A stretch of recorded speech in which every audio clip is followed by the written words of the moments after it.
Magandang hapon sa inyong lahat, tanghali, gabi, araw. Sa lahat ng mga barateros worldwide, ayan, ni Boss Dada ninyo, ito na naman. Another day, another uratan session. At ayun nga, katulad nga na sinasabi natin, another day, another burautan sessions. At i-expose natin kung gaano kabobo itong bagong aso na itinalaga ni Bongbong Marcos bilang attack dog sa mga Duterte. Itong punyetang ito, unang araw pa lang, nagkakalat na ng tae.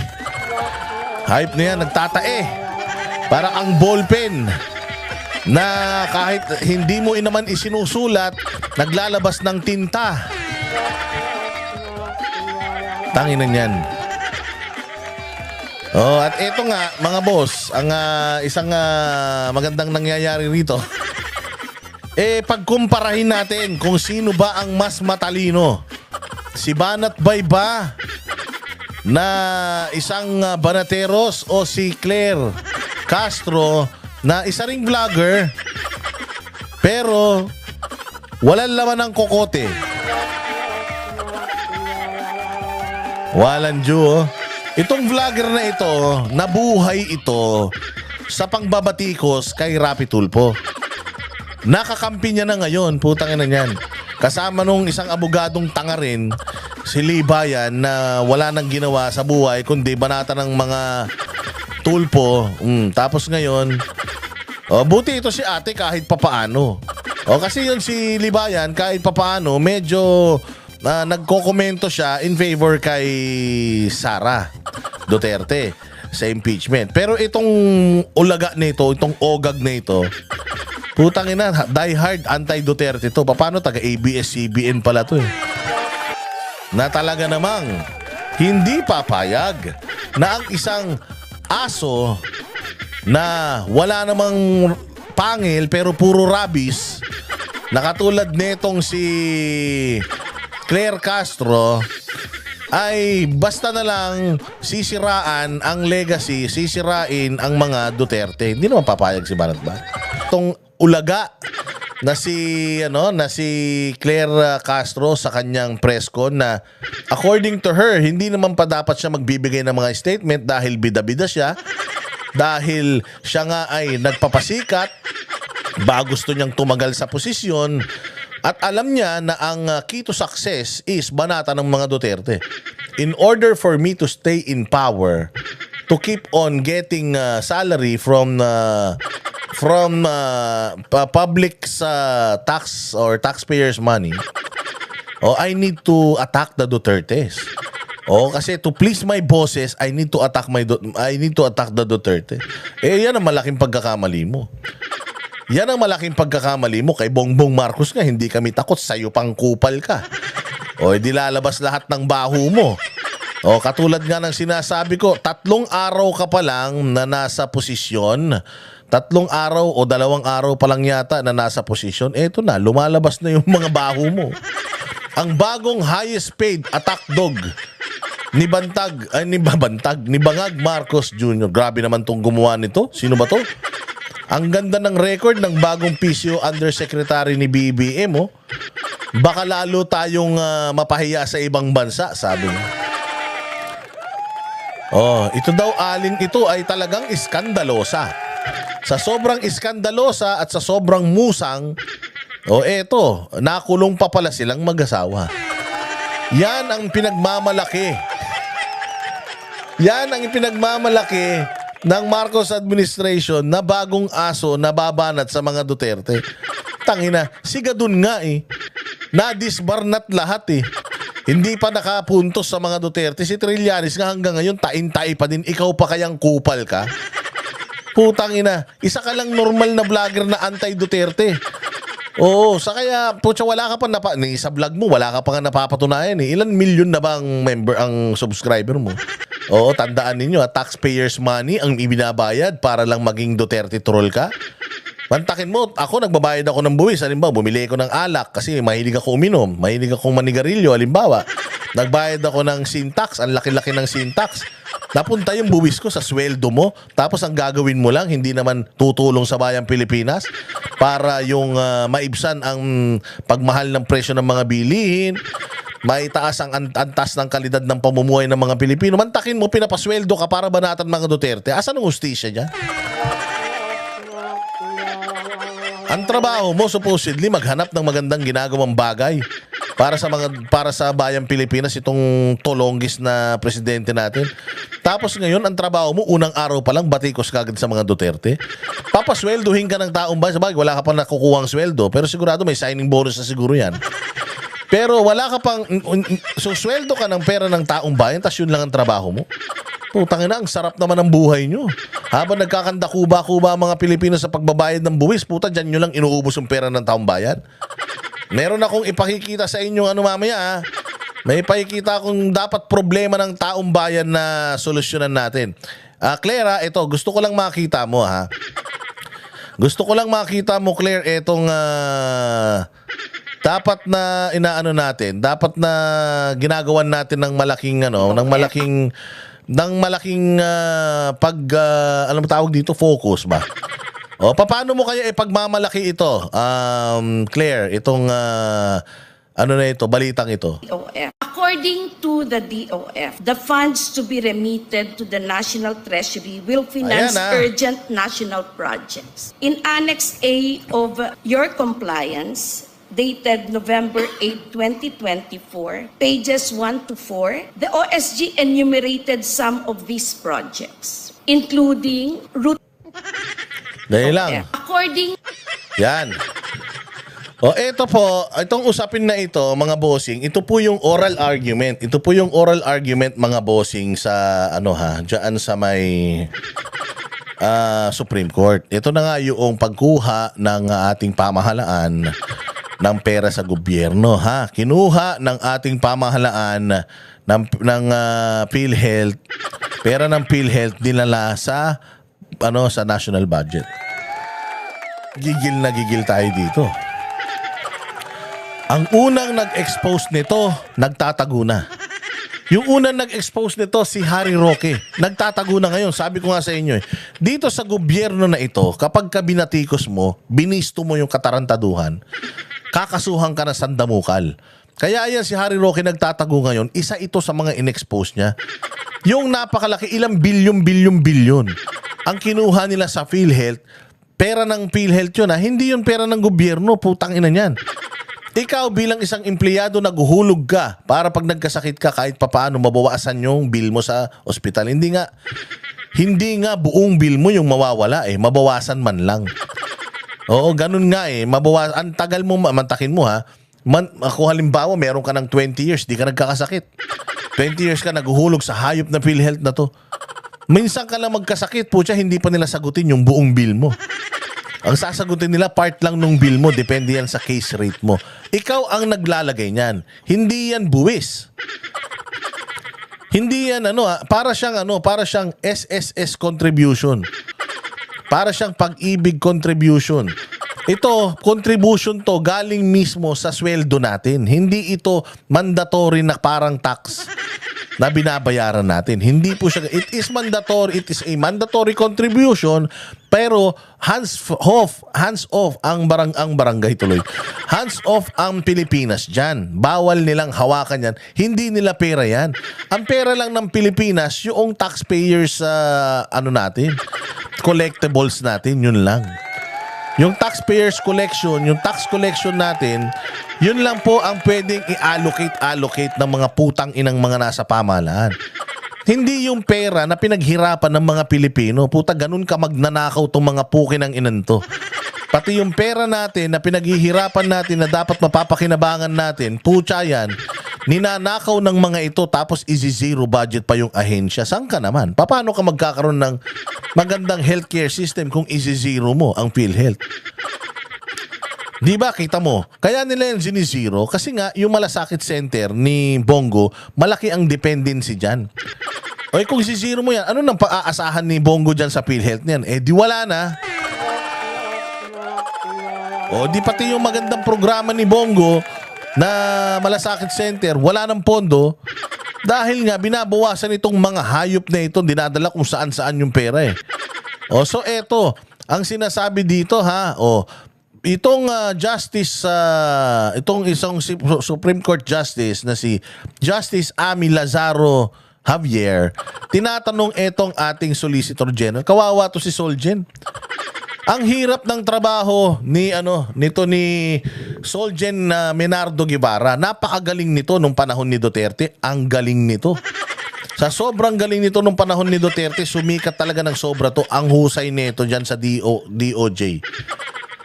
Pero siya ang ginawang Solicitor General. So siya ang magiging abogado ng gobyerno.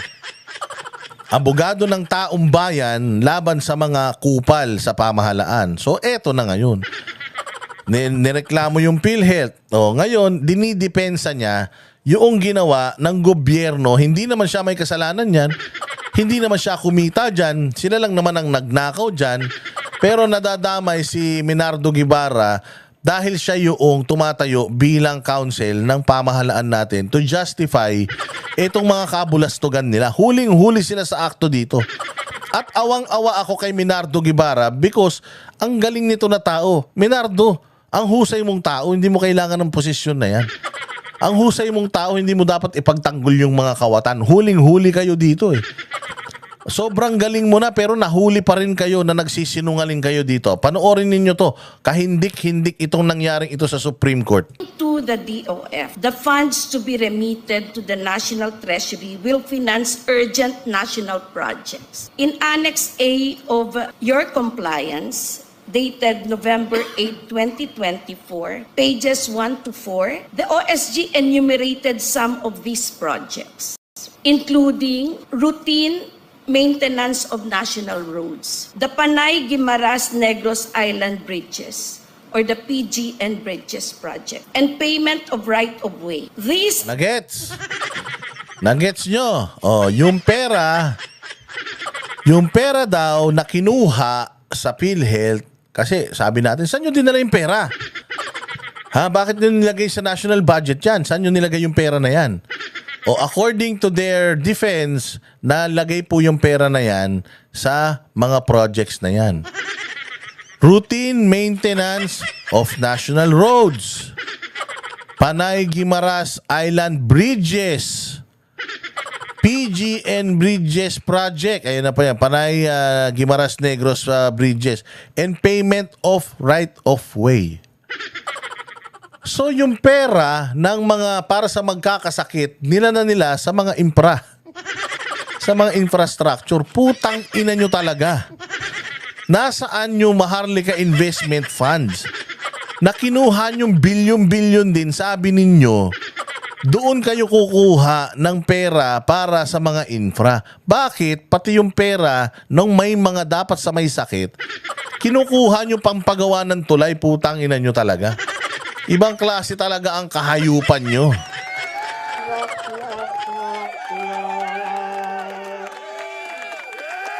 Pakinggan pa natin kung paano sila mapapahiya din eh. Are all construction projects, Mr. Solicitor General, correct? Not all of them, Your Honor. Some of them pertain to health projects. No. Health project? Paano naging health project yung tulay? Paano naging health project yung right of way? Paano naging health project yung maintenance of road? Putang ina, sabi ko nga sa inyo yung maintenance of road. Di ba dito sa Pilipinas, maayos pa yung kalsada, binubutas na? Para magka-project at magka-budget sila. Ganun ang gagawin dyan sa pera. At according to the Solgen, ganun ang ginagawa sa pera na kinuha dyan sa PhilHealth. Pinang-aayos ng kalsada. Anak ng tinapay. Para yan sa health eh. Okay lang sana kung kinuha mo yan, dinala mo yan, pinambili mong mga gamot para sa matatanda. Hindi. Mantakin mo kinuha mo para galing sa health, dinala mo sa construction. Utang inang yan. Anong klaseng utak yan? I'm talking about the routine maintenance of national roads, the PGN Bridges project, and payment of right-of-way, correct? In a sense, they are Yes, routinary, they are. ordinary expenses. They they expenditures. pertain to construction projects of the government, correct? Infrastructure. Yes. You can call it that. infrastructure projects. All right. With respect to the PG and Bridges project, per DBM's budget of expenditures and source of financing FY 2024 report, the PG and Bridges project appears to be fully funded by the Export-Import Bank of Korea in the amount of 174.49 billion plus. Is there an urgency to transfer the PhilHealth funds when the project is already fully funded? Your Honor, this is a matter really of delving into the wisdom of the legislature in allocating funds. Yes. So while funding a project that is already fully funded under the category of unprogrammed funds. I didn't quite get the Programs. question, Yes. Your Honor. Pardon me. Yes. Export-Import Bank of Korea has loaned the Philippines 100 Oh, anong sinabi kanina? Anong sinabi kanina? Funding. Meron daw mga bossing. Ito, balik natin na. Ayan, oh. With respect to the PGE and Bridges, per DBM's budget expenditures and source of financing fiscal year 2024. GAA to, ah. Yung PG and Bridges ay funded na ng Export-Import Bank of Korea, 174 billion. So may budget na inutang natin dito sa bangkong ito. Putang ina, bakit kumuha pa rin kayo sa pera ng mga Pilipino at nilagay ninyo dito sa tulay na to? Ano to, 2 tulay? Unang-una sa lahat, putang ina, itong mga tulay na to, hindi pa to nagsisimula. Hindi pa to na itatayo. Binondohan galing sa GAA ang pondo inutang sa ganitong bangko. Hindi pa nagsisimula, putang ina, naubos yun na yung pera. Kumuha na naman kayo sa PhilHealth. Asan yung pera?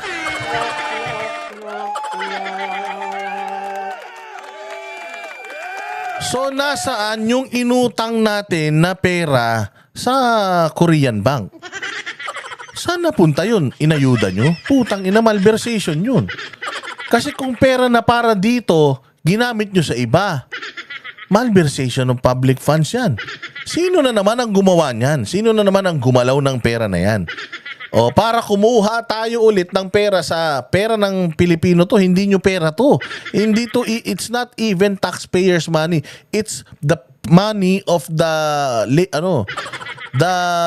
employees of the Philippines. Lahat ng mga empleyado ng Pilipinas, pera nila tong PhilHealth. Kinuha nyo, nilagay nyo doon sa tulay. Sa GAA, may budget na yung tulay galing sa inutang natin sa Korea. So, nasan yung mga pera na yan? 174 billion. Saan yun na naman dinala? Hayop kayo talaga. Diyos mio. correct. Infrastructure. Yes. You can call it that. Infrastructure projects. All right. With respect to the PG and Bridges project, per DBM's budget of expenditures and source of financing FY 2024 report, the PG and Bridges project appears to be fully funded by the Export-Import Bank of Korea in the amount of 174.49 billion plus.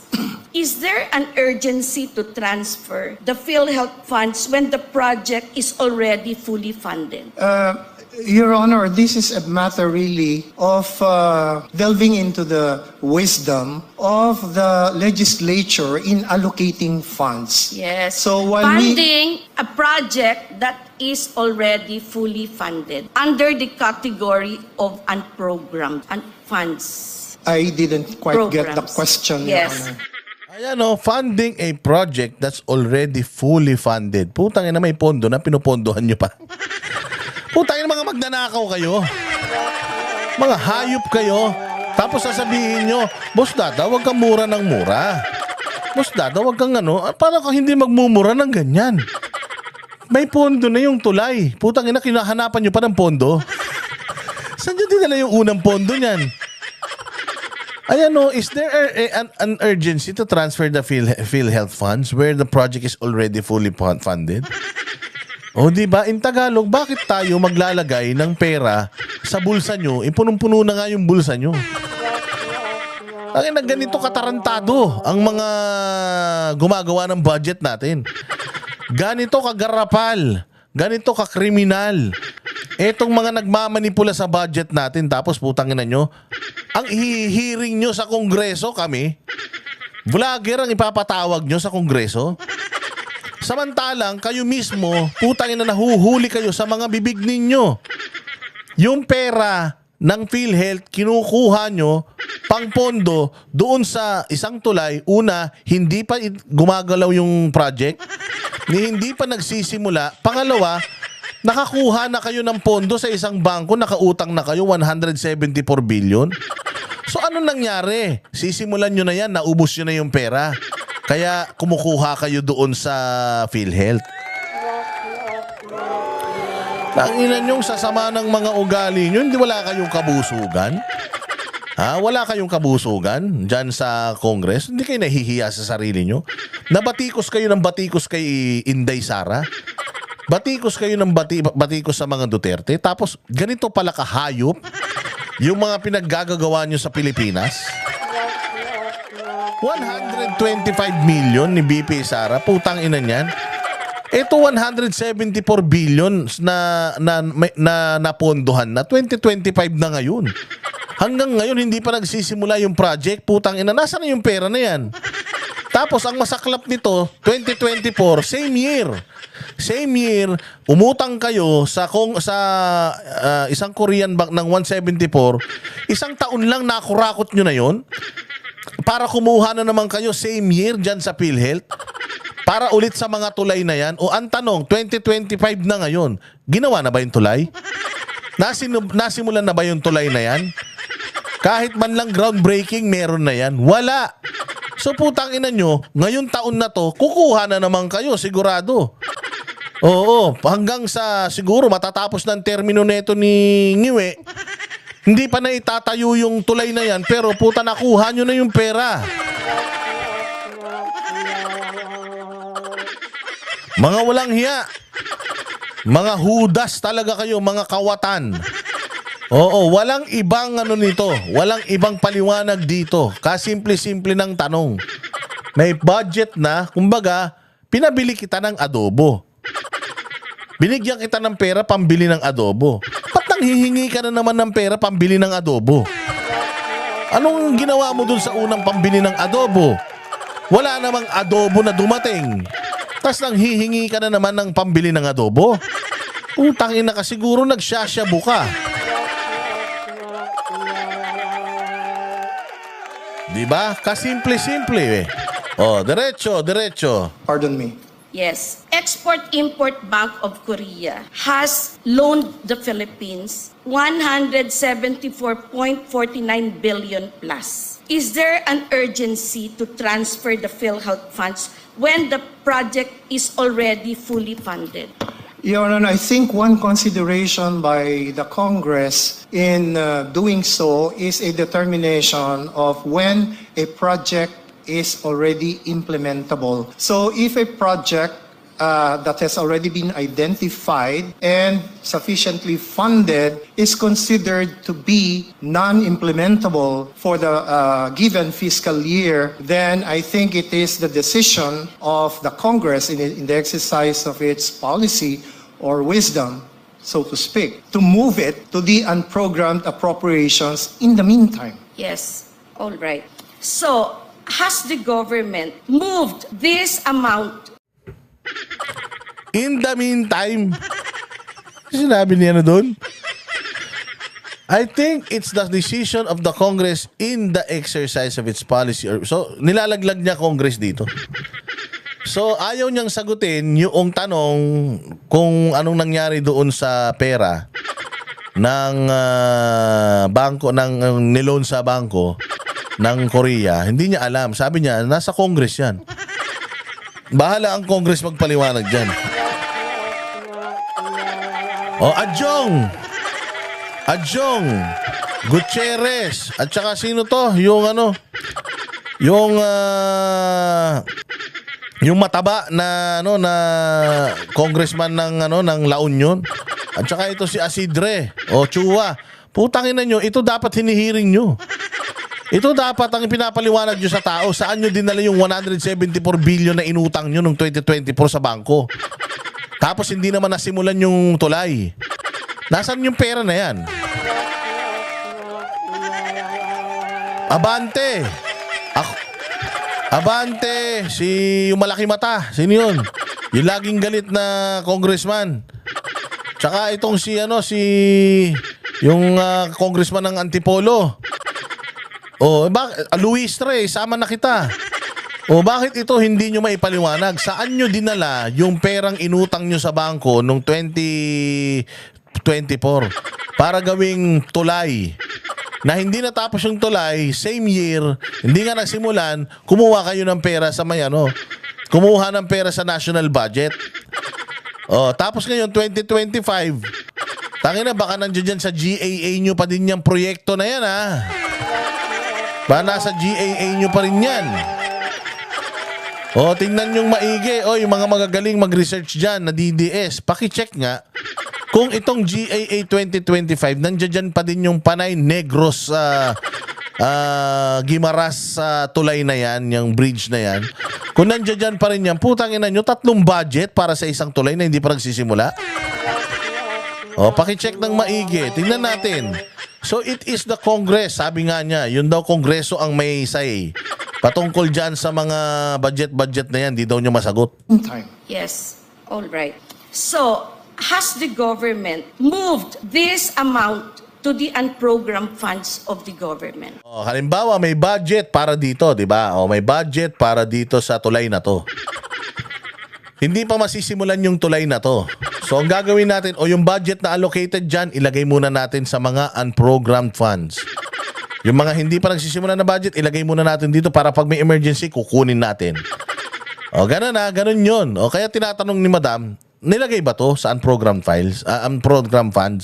At kung inilagay ito doon, ano ang reason why? Bakit in-unprogram itong project na to? Halimbawa, yung mga project ni Duterte sa Mindanao, in-unprogram nila. Tinanggal nila sa priority ng gobyerno. May pondo na yan, may budget na yan. Yung budget na yan, kukunin nila, kung nagsimula na yan, kukunin nila, ilalagay nila sa iba. May reason kung bakit nila ililipat sa unprogrammed funds. Ngayon, tatanungin natin sila, anong reason? Sige, pasok. There are This Export-Import Bank of Korea loan, has the government moved it to unprogrammed funds? We will have to check on Yes, that. please check on that. Yes, whether that has been actually transferred only or removed altogether. Yes. Because there were certain removals made by the Congress in the... So, Congress na naman. So, Congress ang nagtatanggal, naglalagay sa National Treasury. Tapos, anong ginagawa nila? Baka yan yung mga pinang-aayuda nila. Baka yan yung mga pinambili nila, mga bulletproof na mga sasakyan nila. Yung mga Rolex nila, baka galing dyan. Yung mga Patek nila, baka galing dyan. Hindi ba? So, hindi alam kung bakit. Hindi alam kung paano na ilipat ba sa unprogrammed funds yung niloan sa Korea. Hindi alam, ha? Hindi alam. Tanungin nyo yung mga congressman. Adjong! Lahat ng mga congressman, kayo na sumagot. Saan yung dinala yung pera? At kung sakaling inilipat nyo, anong dahilan? At nasaan na yung pera na yun? Nandoon pa ba yun sa pinaglipatan? Baka puta, nilipat nyo yan sa mga bulsa nyo, ha? Nagtatanong lang, ha? Kasi si Guevara, di niya alam sagot. Lagi sinasagot ni Guevara, pag hindi niya masagot, baka nasa mga congressman yung pera. O kaya sila nakakaalam. Dapat pinapatawag dito yung mga congressman, eh. Tapos ang may hearing, vloggers. Tangina, wala nang session ang Congress, pero ang mga vloggers may session pa din. Di ba dapat? Tangina niya. Tingnan nyo kalokohan ninyo, kahayupan ninyo sa pagpapatakbo ng pera ng Pilipinas. Puta, sabi ko nga sa inyo, kung si Pastor Apollo Kibuloy mapunta rito, wala nang ganito. Itong mga pera na to, mapupunta talaga yan sa mga proyekto na yan. Grabe, ha? At saka ang mahal. Ang mahal nung project, 174 billion para sa isang tulay. Putsa, alam nyo ba na 3 billion lang para makapagpatayo ka ng ospital na na high-tech? 3 billion, mantakin mo, 174 billion, bilangin nyo, ilang ospital yan? Ilang mega hospital sana ang nagawa niyang 174 billion? Ang masaklap, hindi na nga nagawa na ospital, hindi pa nagawa na tulay, nawawala yung pera. O ngayon, kami ang may kasalanan. Ngayon, galit na naman kayo sa amin. Putangin na itong mga Duterte na to talaga. Ang gagaling masyado, nahuhuli yung mga kabulastugan natin. Putangin na gumagawa kayo ng kasalanan tapos nagagalit kayo pag sinisita kayo. Huwag kasi kayong gumawa ng kademonyuhan. In the proposed infrastructure or other projects How of the can the government. government have removed this when it is a loan specifically for that purpose? Exactly. How can you remove a money, especially kung loan ito, inutang ito para sa proyekto na to? Bakit nyo inalisan ng budget? At bakit humihingi na naman kayo ng panibagong budget? Kaya kayo humihingi ng panibagong budget kasi yung initial na budget para dito wala na. Naubos na. Saan napunta? Yun ang katanungan dito. 174 billion, hindi to pesos ha. Mali. Hindi to 1,000. Hindi to 174 lang. Hindi to 5 piso lang. Billion po ito. Billion. Puta, kaya naman pala yung mga dating naka-tricycle may artista ban na. Kaya naman pala yung mga pangit dati, matatangos na yung ilong. Yung mga chararat dati, maayos na yung mga muka. Kaya naman pala, pastor, merong bulletproof na SUV. Party list representative lang, walang hiya, napakarami ng ari-arian. Kaya naman pala, panay ang bakod ng mga congressman sa presidente. Dahil dito sa mga ganitong issue, pare-parehas pala sila na mahuhulog sa komunoy.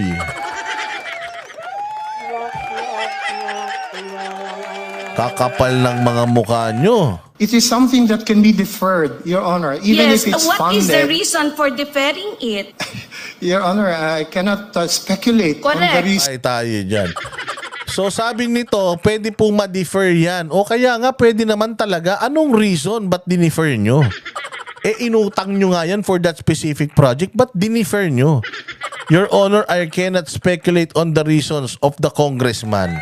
So nilaglag ni Menardo Guevara ang mga kongresista na sila po ang may kinalaman dito sa mga paglilipat-lipat ng pondo na ito, at it is safe to assume, or is it safe to assume na ang perang ito ay napunta na sa mga kawatan, na ang pera na ito ay napunta na sa mga kabit nila, napunta na ba ang perang ito sa mga Louis Vuitton ng mga kabit nila, sa mga tour nila abroad kasama yung mga alipores nila, sa mga ayudang binibigay nila doon sa mga bigas na may mga mukha nila, pambili ng mga boto ng mga Pilipino, campaign funds na ba ito? Ito ba ay inilagay na nila sa kanilang ataol at dadali nila hanggang sa kabilang buhay? Mga punyeta na yan. Walang alam ang ating Solicitor General kung saan dinala ng mga congressman. So kailangan ang mga congressman magpaliwanag nasan na yung pera. Yun ang unahin natin, wag yung vloggers. Wag yung wag yung Facebook, wag yung YouTube. Wag yung pagbubuwis ng mga content creator. Ang unahin natin, saan nyo dinala yung pera? Ninakaw nyo na ba? Yun ang malaking katanungan. Ninakaw nyo ba yung pera? Binulsan nyo? Inuwi nyo? Putang ina, sinaksak nyo ba sa baga nyo? Kaya ang lalaki ng mga tiyan nyo eh.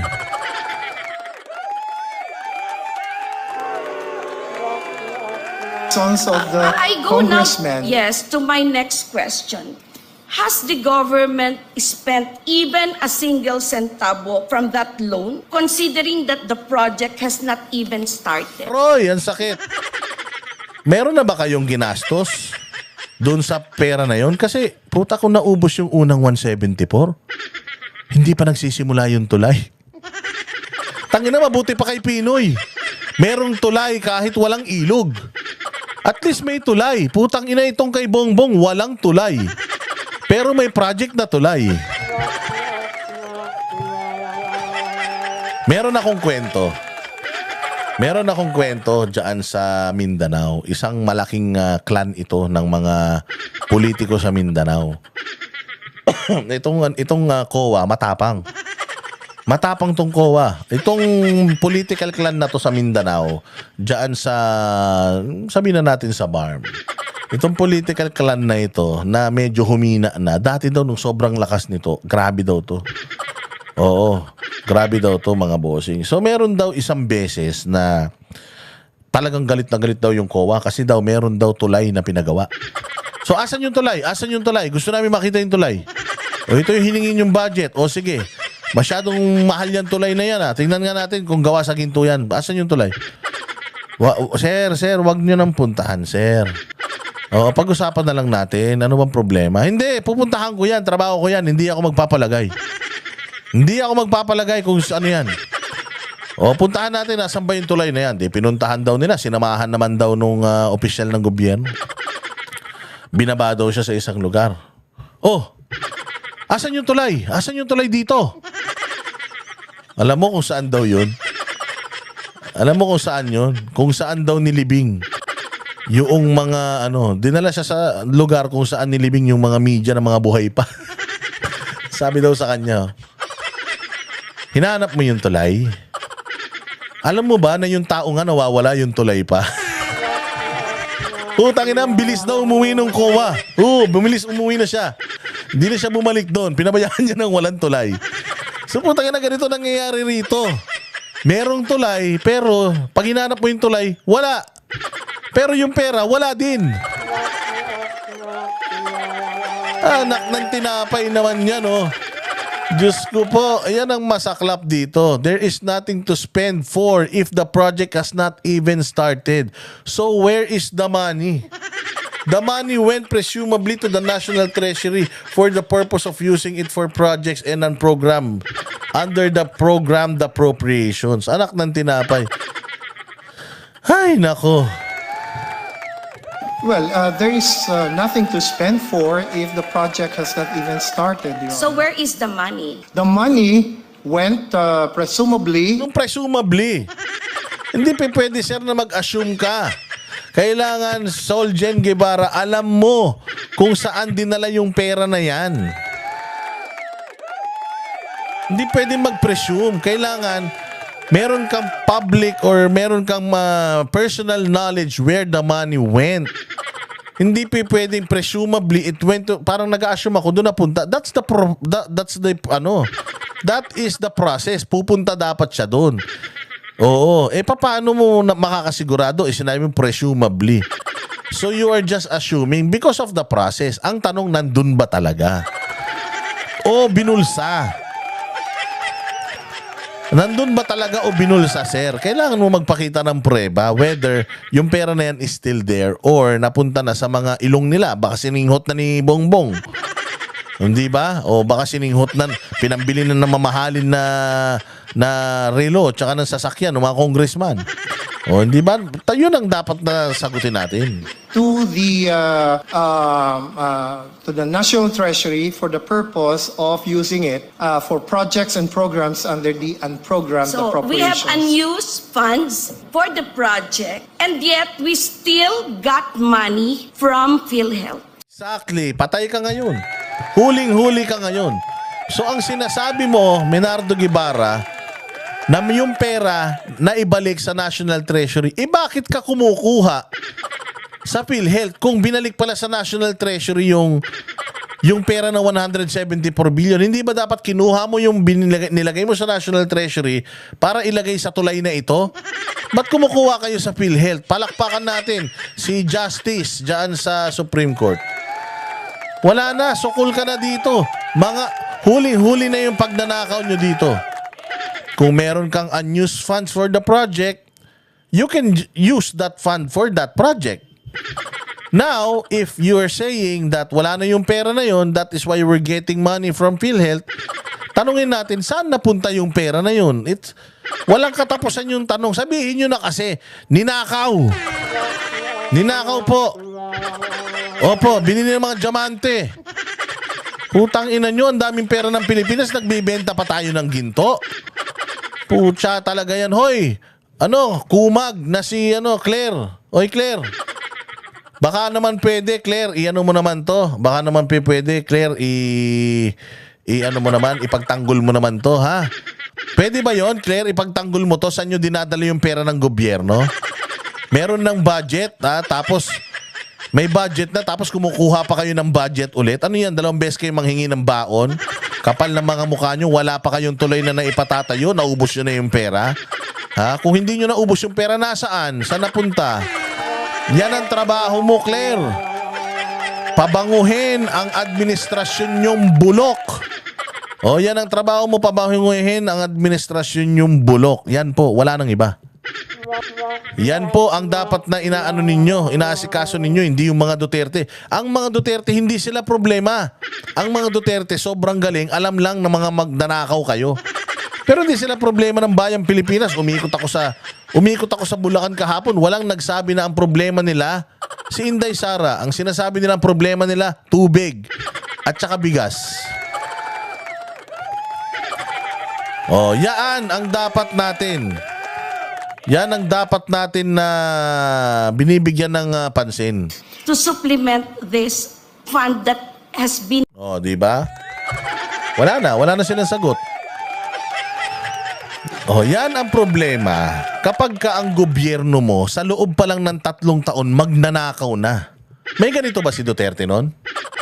Meron bang mga oral arguments na naganap sa Supreme Court noon na nagmukhang magnanakaw ang administrasyon ni Pangulong Duterte? Now, Claire Castro, sabihin mo ngayon sa amin na mas corrupt si or diktador si Pangulong Duterte kesa dito sa mga nasa gobyerno ngayong mga hayop kayo. Kayo na ang bahalang sumagot. O yung mga nandiyan dyan sa comment section, i-comment ninyo, tama pa ba? O, tama ba itong mga ganitong nangyayari sa bayan natin? Mas diktador ba? O magnanakaw ba ang mga Duterte kesa sa mga Marcos? Hindi ko sinasabing mga Marcos ang nagnakaw dito, but this happened under Marcos's nose. Hindi yung pulbo dito niya. It happened under his nose, under his leadership.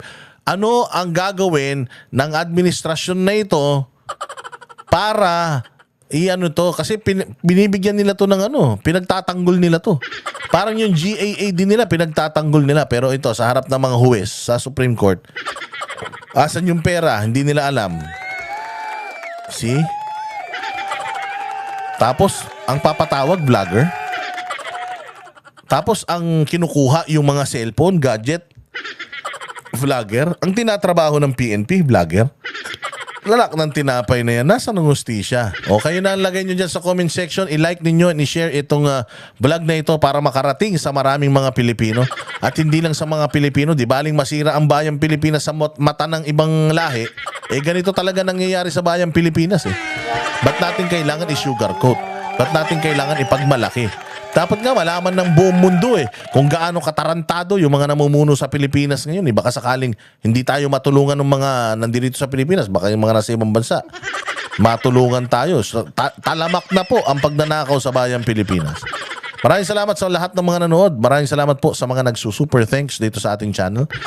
Importante inyong mga super thanks. At syempre yung mga like inyo and share is equally important. Lahat tayo may boses. Para tingin ninyo sa mga kinauukulan, nanonood sila dito. Tinitingnan nila yung mga comment ninyo. Kaya walang katapusang comment, walang katapusang like at walang katapusang share ang gawin natin para malaman ng mga nasa gobyerno na sukol na kayo. Alam na namin kung ano yung scam ninyo. Alam na namin kung ano yung kabulastugan ninyo. Hindi na kayo makakatakas. At dahil dyan, magkita-kita po tayo ulit sa susunod na vlog. Maraming salamat po sa inyong pagtangkilik. Kami ang boses ng masa, hindi natatakot. Katotohanan lang, di kami nalulunod. Walang bahid ng sismis, lahat ay totoo.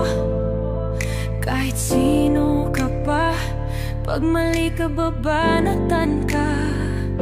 Walang pinipiling kulay, wala kaming kinikilingan. Basta para sa bayan, kami lalaban. Pagdama palakpakan, pag mali banatan. Di matitinag, di matatakot, para sa bayan tuloy ang sigaw. Sa harap ng kamera, walang halong takot. Mga baluktot, lahat kayo'y tutumba. Ang hustisya at totoo, yun lang ang mahalaga. Kahit sinong harang, di kami matitinag. Walang pinipiling kulay, wala kaming